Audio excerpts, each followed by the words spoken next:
C'est un appel à la vigilance.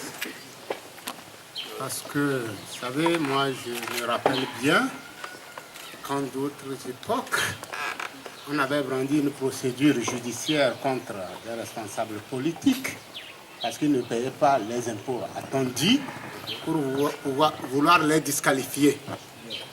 J'ai beaucoup suivi ces procédures. Et elles ne sont jamais allées jusqu'au bout, mais on a brandi cela. Parce que ce gouvernement, ce régime explore toujours ces possibilités pour écarter les adversaires de poids aux consultations électorales. Je pense que nous devons être vigilants et nous devons comprendre aujourd'hui que, après avoir nié qu'il n'y a plus de crise au Togo, que la situation est belle, le gouvernement, aujourd'hui, se ravise. Oui, il y a la crise. Il y a une crise institutionnelle au Togo. Je ne parle pas de la crise politique sociale née de la mauvaise gouvernance et de la confiscation des richesses de ce pays. Ça, c'est un autre registre. Mais il y a une crise institutionnelle qui est là. Parce que la constitution dont notre peuple s'est doté a été totalement traversée, défigurée, dénaturée et confisquée au service d'un parti politique et d'un système. Oui, c'est une crise majeure.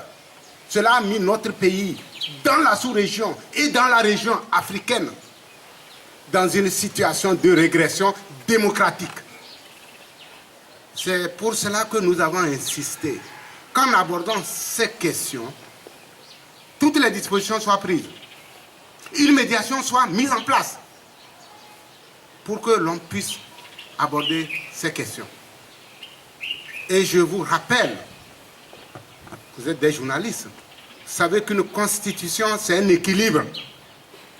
Aujourd'hui, ne pensez pas qu'on peut obtenir ça et on laisse ça. Si on n'équilibre pas une constitution, elle reste encore en deçà des attentes d'un peuple. Et vous comprenez bien que si nous avons mis 2 ou 3 jours à tirailler sur cette question, c'est parce qu'elle est d'une importance majeure. Nous n'allons pas crier victoire, mais nous pensons qu'aujourd'hui le régime adhère à ce constat qu'il a toujours essayé de nier, que la crise institutionnelle est récurrente au Togo et qu'il convient d'y mettre fin.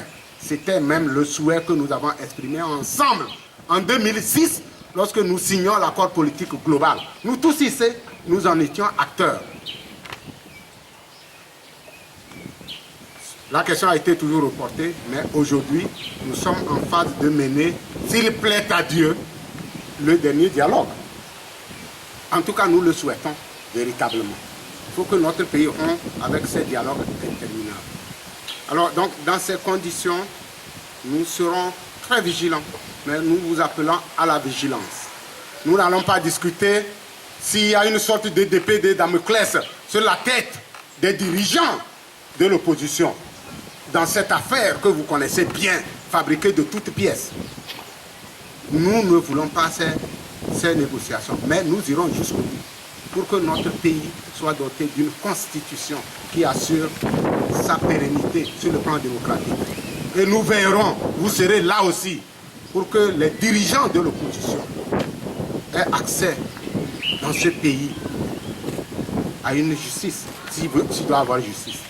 Et ce que Maître Adjavan a exprimé, moi aussi je suis juriste, je suis avocat, je pense que vous comprenez que si on veut nous envoyer aux assises, alors là, commencera aussi un débat récurrent, un combat très récurrent pour ce pays. En tout état de cause, vous devez rester vigilants, vous les journalistes, vous devez aider notre peuple à comprendre les manœuvres qui entourent chaque fois la vie politique togolaise lorsqu'il est question d'aborder les questions essentielles. Et c'est une manœuvre. C'est là. Merci.